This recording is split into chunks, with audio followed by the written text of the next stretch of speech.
Bem-vindo aos tópicos mais sombrios do Reddit Volume 1. Como você provavelmente sabe, eu já fiz este formato no passado, mas não me senti tão entusiasmado, então decidi encerrá-lo. Desta vez continuaremos de onde paramos, explorando usuários, subreddits e postagens perturbadoras do Reddit.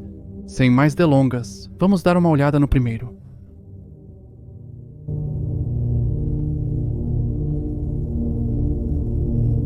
A entrada a seguir é de mais de 12 anos atrás, mas não recebeu muita atenção, apesar de sua natureza extremamente interessante e perturbadora. É uma postagem de um usuário chamado Listen Silent. Eles previram um desastre natural ocorrendo na região do meio Atlântico dos Estados Unidos da América e Caribe. A postagem foi feita no subreddit Conspiracy, o que pode explicar por que passou despercebida por tanto tempo. Em 5 de outubro de 2012, Listen Silent fez a seguinte postagem. Boato sobre a costa leste, cerca de 2 semanas atrás, minha mãe me ligou para ver se eu tinha um plano de fuga, o que é interessante porque nunca falamos sobre algo assim. Discutimos política, religião e vários outros problemas, mas nada ao longo das linhas de o que fazemos se a situação se complicar. O motivo dela para isso é que sua melhor amiga de 37 anos ligou para ela e disse que sua filha e genro foram chamados para uma reunião privada na base sobre um provável cenário de evacuação da costa leste. O genro está nas forças especiais, aparentemente em uma posição alta. Acho que a base era Fort McPherson, na Geórgia. Pelo que ela disse, a filha e o genro foram chamados e obrigados a assinar um acordo de não divulgação, dizendo que não contariam a ninguém, sob pena de traição, o que lhes foi dito durante a reunião. Foi-lhes dito que em 46 semanas, por volta do dia 20 de setembro, a costa leste sofreria algum tipo de desastre que a deixaria submersa. Também lhes foi dito para se prepararem para partir a qualquer momento. É tudo que eu tenho. Isso vem de alguém que eu confio e que confia em sua filha e genro. Não vejo motivo para inventarem ou se desesperarem por uma rotina ou exercício. Pelo que a amiga da minha mãe diz, o exército não faz esse tipo de exercício sem avisar a todos que é apenas um exercício. Ela é casada com um militar há 20 anos. O irmão de um dos meus melhores amigos, que estava nas forças especiais, foi para casa ver sua família no Texas há cerca de 2 semanas e então desapareceu. Então é isso. Alguém ouviu algo nesse sentido? Eu li que a costa leste vai enfrentar um inverno infernal, mas é só isso que eu ouvi. Opiniões? Depois disso, o autor original fez mais 2 comentários, com o primeiro dizendo: eu só quero dizer que quando postei isso, eu intitulei aqui Diga por um motivo. Não afirmo isso, apenas questiono se alguém já ouviu algo parecido. A amiga da minha mãe contou que a filha e o genro não tiveram mais notícias após a reunião, eles só receberam o retorno. Vou falar diretamente com a amiga da minha mãe para entender claramente o que ela ouviu de sua filha e genro. Como esperado, especialmente por ter sido postado no subreddit de conspiração, a maioria das pessoas descartou a ideia, com poucos considerando-a como uma possibilidade realista. Embora interessantemente, essa postagem foi uma previsão insana e certeira. A data da postagem é crucial. 5 de outubro de 2012. Na postagem, o autor original menciona que a filha e o genro foram informados por volta do 20º de setembro que em 46 semanas a costa leste sofreria algum tipo de desastre que a faria ficar submersa e que eles deveriam estar preparados para sair a qualquer momento. Isso restringe as datas de 18 de outubro a 1º de novembro, um período exato de 2 semanas. Surpreendentemente, um grande evento ocorreu neste período. Um enorme e devastador desastre, perfeitamente previsto pelo autor original. Oh, meu Deus! Uma árvore! Um grande incêndio está subindo a rua. Paul tem apenas 5 minutos restantes. 3 de 5 prédios desabaram. Fique dentro de casa. E definitivamente distante de parques, praias, calçadões, pieres e muros de arrimo. No centro, um guindaste no topo de um arranha-céu de luxo desabou e balançou assustadoramente ao vento. Não entendo o que está acontecendo, já é dia 13. O que é isso? Eu simplesmente explodi. Em 22 de outubro de 2012, o furacão Sandy, um ciclone tropical extremamente grande, devastou o Caribe e a região costeira do meio Atlântico dos Estados Unidos até 2 de novembro de 2012. Foi o maior furacão já registrado no Atlântico, medido por diâmetro, com ventos de tempestade tropical se espalhando por 1.150 milhas. Essa tempestade causou quase 70 bilhões de dólares em danos, equivalente a 93 bilhões em 2023, e matou 254 pessoas em 8 países, do Caribe ao Canadá. Isso parece uma enorme coincidência, mas a previsão do autor original foi exata. Quanto ao histórico do post, Listen Silent fez apenas mais um comentário de acompanhamento em 30 de outubro com o furacão em andamento há uma semana, dizendo o seguinte: "Postei isso como um possível aviso. Obtive essa informação em segunda mão, mas aparentemente era bem precisa.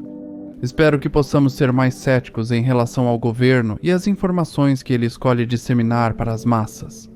Sinto que a informação veio de uma fonte sem motivos para mentir, apenas com boas intenções para a família e amigos. Se essa informação e catástrofe coincidirem, fico furioso.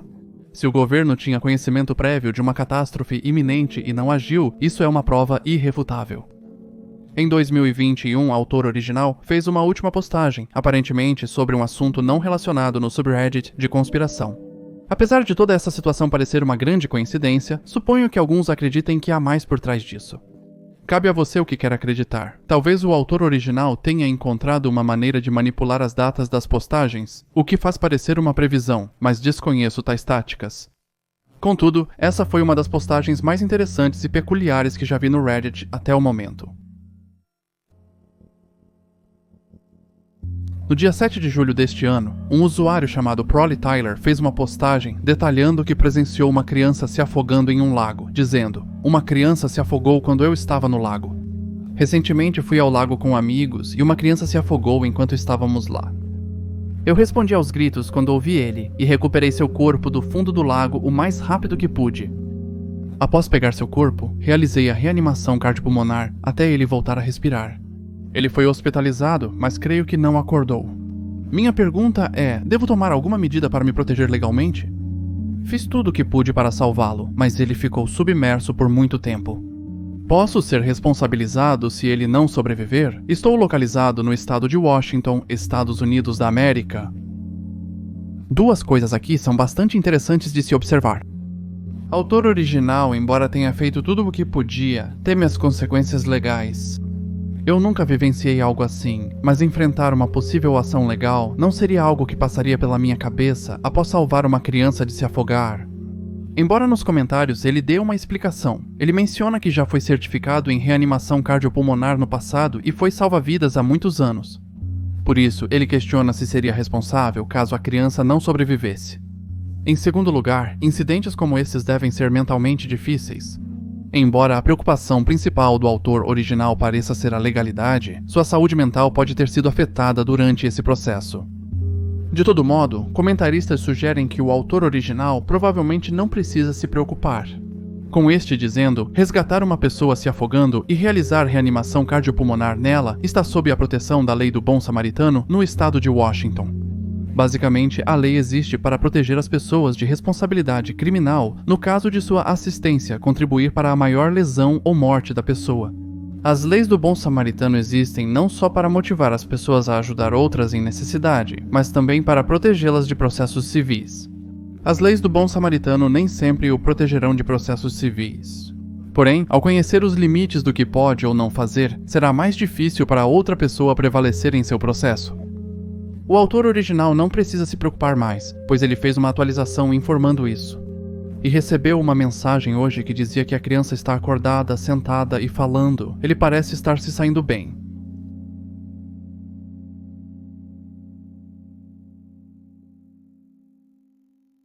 A seguinte entrada foi feita há algum tempo e se assemelha a entradas de fortuna de muito tempo atrás. Só recentemente descobri este caso desconcertante após encontrar alguns arquivos. Nunca tinha ouvido falar sobre isso antes. Lembre-se que este tópico gerou muitas discussões depois, mas todas as postagens parecem ter sido excluídas pelos próprios autores ou pelos moderadores. Reacender a atenção para este tópico pode finalmente trazer alguma resolução para este caso trágico.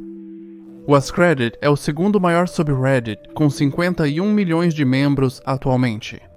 Como o nome sugere, é um lugar para fazer e responder perguntas instigantes. Na maioria dos casos, as experiências relatadas pelos comentaristas são inverificáveis e possivelmente falsas. Contudo, em alguns casos, as informações compartilhadas são tão detalhadas ou críveis que, mesmo sem verificação, pode haver alguma veracidade nelas. Há 9 anos, alguém no AskReddit fez a seguinte postagem: para aqueles que mataram alguém acidentalmente, o que deu errado? Eu já havia analisado algumas postagens de um tópico parecido, mas não sabia que existia uma resposta muito interessante que provocou grandes debates. Um usuário chamado Barkaiology fez a seguinte postagem: isso ainda me assombra. Quando crianças, tínhamos um esconderijo em uma enseada de penhasco de terra. Esta é a melhor aproximação que encontrei no Google, 3 vezes mais alto e provavelmente 10 vezes mais branco. Havia um garoto do bairro que provavelmente tinha alguma deficiência mental, mas para nós ele era apenas estranho e assustador. Nos anos 80 não fomos criados de maneira politicamente correta. 3 de nós íamos para nossa base e encontramos o garoto assustador sentado no topo, em nossa cadeira de guarda. Gritamos para ele sair e ele disse algo como, me obriguem, e começou a jogar torrões de terra e galhos em nós. Todos nós corremos para o lado para subir. Fica meio confuso aqui, mas tudo que me lembro é que ele caiu. Eu ainda me lembro do som. Ao retornarmos para verificá-lo, ele estava em uma posição estranha, sangrando pela boca. Todos nós entramos em pânico, corremos para casa e, pelo que eu sei, ninguém falou uma palavra sobre isso para ninguém. Ficamos mais de um mês sem voltar e nunca tocamos no assunto. Isso foi nos anos 80, então a mídia era diferente de hoje. Criança com deficiência mental desaparecida é encontrada morta depois de queda, segundo um pequeno artigo na seção B do jornal. Eles mencionaram que ficou confuso e a criança caiu de forma aleatória, algo assim. Então é possível que o autor aqui se recuse a dizer que realmente o empurrou. Mas isso é apenas especulação. O autor confirmou em outra continuação que eles não sabiam o que aconteceu com a criança. Houve uma resposta ao post de um usuário diferente chamado AD33DVF9. Sou o autor do comentário sobre Scott Clisholt. Confirme em meu histórico. Não vou falar muito sobre quem eu alertei sobre isso, mas é uma situação perturbadora e esse cara precisa falar com a lei agora mesmo. Eu enviei muito mais informações sobre esse cara, e eles deveriam ser capazes de identificá-lo. A ameaça foi aniquilada pelos moderadores. Removi as informações pessoalmente identificáveis nos meus comentários, apenas 2 frases, pois estou fazendo uma postagem na esperança de que mais pessoas vejam a história. Assim, talvez uma das outras 2 crianças envolvidas, ou até mesmo outra criança que possa ter visto algo se apresente e traga algum tipo de encerramento para a família deste John Doe. Mesmo que tudo seja falso, há detalhes perturbadores o suficiente para me sentir confortável em estar errado. Acho bastante louco que este usuário conseguiu mencionar a criança, que provavelmente é a vítima neste caso. Surpreendentemente, a arqueologia conectou os pontos facilmente, mesmo sem muitos detalhes sobre sua confissão. Scott Allen Clisholt desapareceu em 1988 em St. Charles, Missouri, aos 9 anos de idade, enquanto a arqueologia estima que teria entre 10 e 11 anos. Eles concluíram isso devido à pós-história da arqueologia. Ele menciona em sua pós-história, 4 dias atrás, estando perto dos 40, isso nos dá um intervalo, de 1976 a 1978. Scott desapareceu em 1988 com uma faixa etária entre 10 e 12 anos. Ele também cita estar no ensino médio, no início a meados dos anos 90, o que condiz com as idades já mencionadas. Pode ser o Facebook errado, mas me mande uma mensagem privada mesmo assim. Há poucas informações disponíveis sobre Scott Clisholt. Scott cresceu nos anos 80 e está desaparecido desde 8 de junho de 1988. Scott, estudante da escola primária Coverdale, desapareceu no último dia de aula. Scott deixou sua casa de infância no bloco 3300 da Leverance Drive na tarde de 8 de junho de 1988. Ele foi visto pela última vez por volta das 16h30 caminhando pela Kennedy Drive em direção a West Adams, a um quarteirão de casa, indo brincar na floresta. Quando uma forte tempestade atingiu a região no fim da tarde, a família presumiu que ele se abrigou na casa de outros. Quando Scott não voltou para casa naquela noite, seus pais chamaram a polícia e o reportaram como desaparecido. As autoridades começaram a procurar por Scott na noite em que ele desapareceu. Os investigadores vasculharam a área, indo de porta em porta no bairro ao redor de sua casa. Amigos de Scott mostraram aos pesquisadores cerca de 6 cavernas onde o menino brincava. Há quem acredite que Scott se afogou na enchente repentina causada pela tempestade, mas as autoridades e a família dele acreditam que foi sequestrado. Em 10 de junho, 2 dias após o desaparecimento de Scott, a busca foi oficialmente encerrada. No HLM, o irmão de Scott também falou sobre o caso? Pelo que sei, antes de sair para trabalhar, minha irmã mais velha, Stacy, teria sido família e amigos. A última vez que ela o viu, ele estava no topo da colina apenas brincando, correndo, sendo uma criança como nós éramos. Eu sei que dizem para não brincar nas ruas, mas brincávamos lá no topo da rua. Quando seus pais finalmente acionaram a polícia? Mais tarde naquela noite. Eu não posso, não tenho certeza sobre a hora, 8 por aí. Foi antes de escurecer. Após o incidente no Reddit ganhar atenção, Barkayology deletou seu comentário, mas sua conta ainda existe, com sua última postagem de 9 anos atrás. É possível que toda a situação tenha sido inventada por Barkayology, ou que envolvia uma criança diferente de Scott Clisholt. De qualquer forma, o desaparecimento de Scott é um mistério que ainda está em andamento, sem nenhuma resolução à vista. A polícia ainda acredita no sequestro de Scott, então a trilha do Reddit parece não levar a lugar nenhum. Para mais informações, entre em contato com o Departamento de Polícia de St. Charles, Missouri.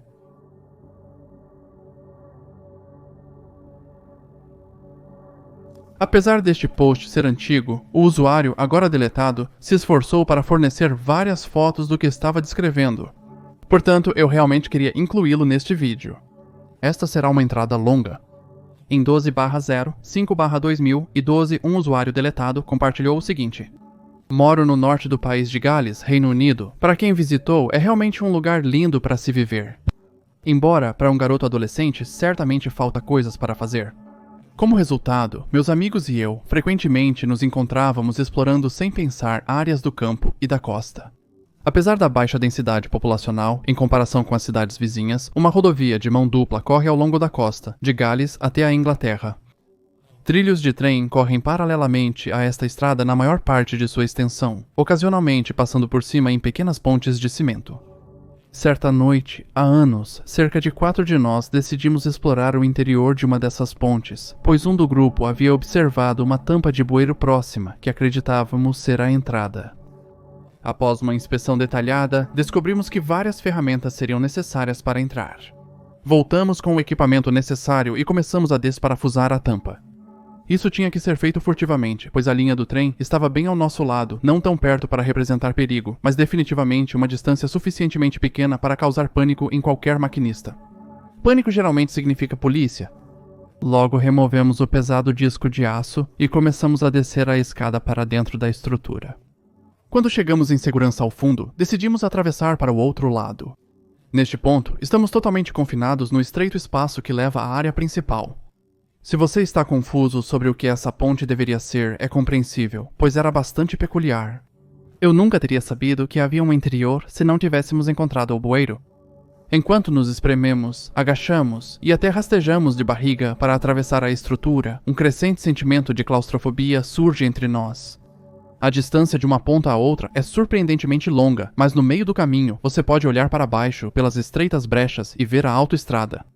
Isso foi muito legal e nos ajudou a manter a calma de um jeito curioso. Neste ponto, além do leve desconforto e confinamento, ainda éramos apenas um grupo de caras em uma aventura. Isso logo mudaria drasticamente. Não mais do que alguns metros além da metade, percebido pela simetria dos corredores na ponte. Um de nós disse que avistou um objeto distante na extremidade mais afastada. Um pouco hesitantes, concordamos em investigar. Má decisão. Eu cheguei ao fim primeiro e deixe-me dizer, nunca senti o mesmo senso de pavor antes ou depois. Havia uma cadeira dobrável de frente para a parede à minha frente. Na parede havia uma página rasgada de uma revista, exibindo uma mulher nua em pose erótica.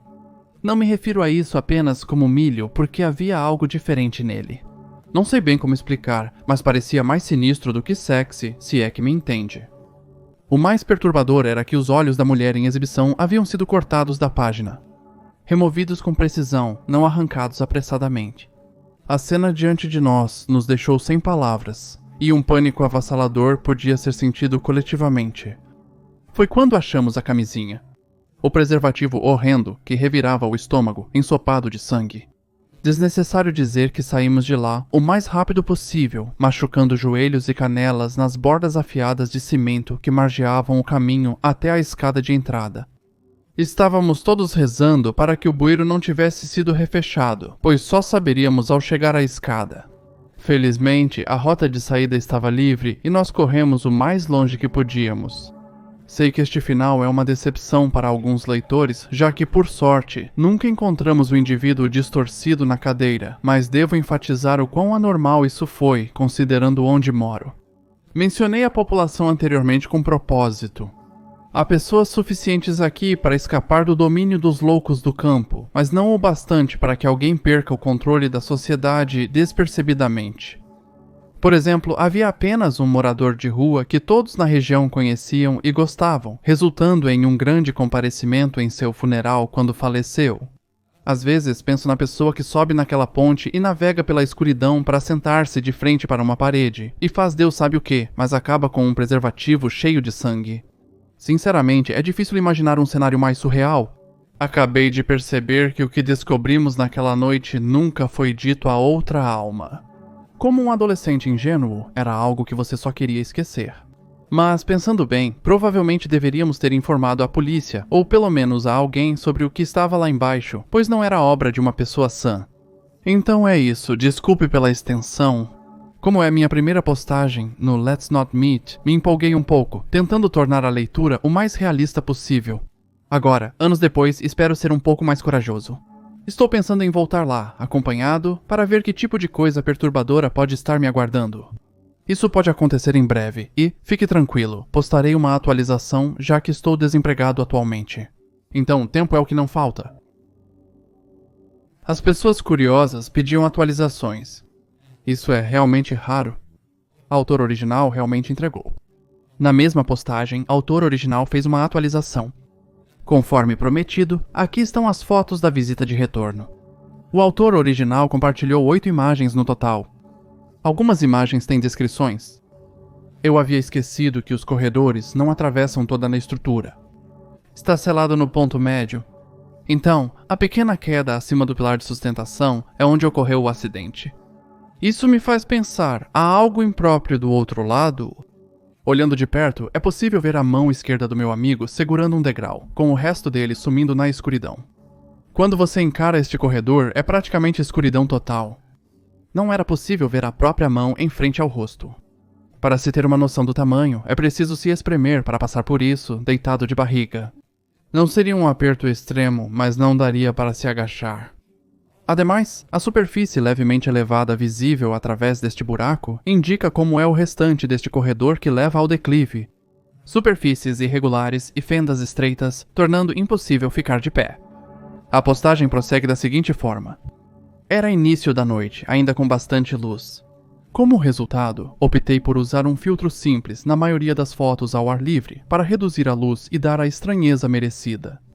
Infelizmente, eu não havia comunicado adequadamente meus planos ao meu grupo, e eles presumiram que eu só queria verificar a pequena área antes da entrada da passagem, já que eles já estiveram lá antes.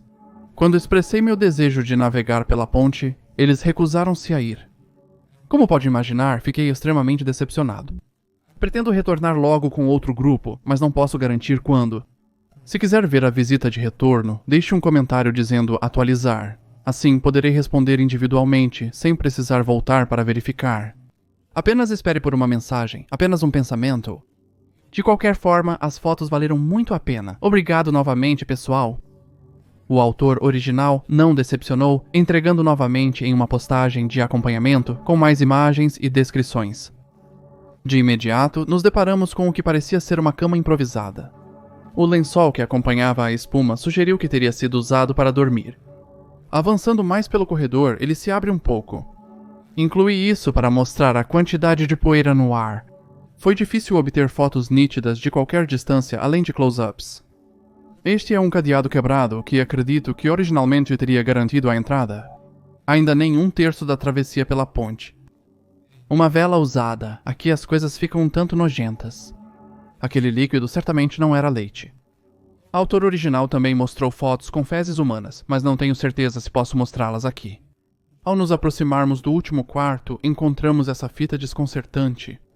Está escrito, cena do crime não entre. A entrada estreita para a última abertura. Nesta fase, mesmo com 2 poderosas lanternas, você honestamente não conseguia ver se havia algo ou alguém na sala final. Isso torna a decisão de prosseguir bastante tensa. A primeira coisa que vejo ao entrar na sala final é uma faca. Em seguida, o autor original posta fotos que seriam da pessoa que reside neste local. São imagens comuns que você encontraria em uma revista, embora sejam explícitas por natureza. As últimas imagens interessantes mostram a cadeira do residente daqui, é só isso. Nos comentários, as pessoas principalmente elogiavam ele por ter a coragem de ir lá uma vez, que dirá ir 2 vezes.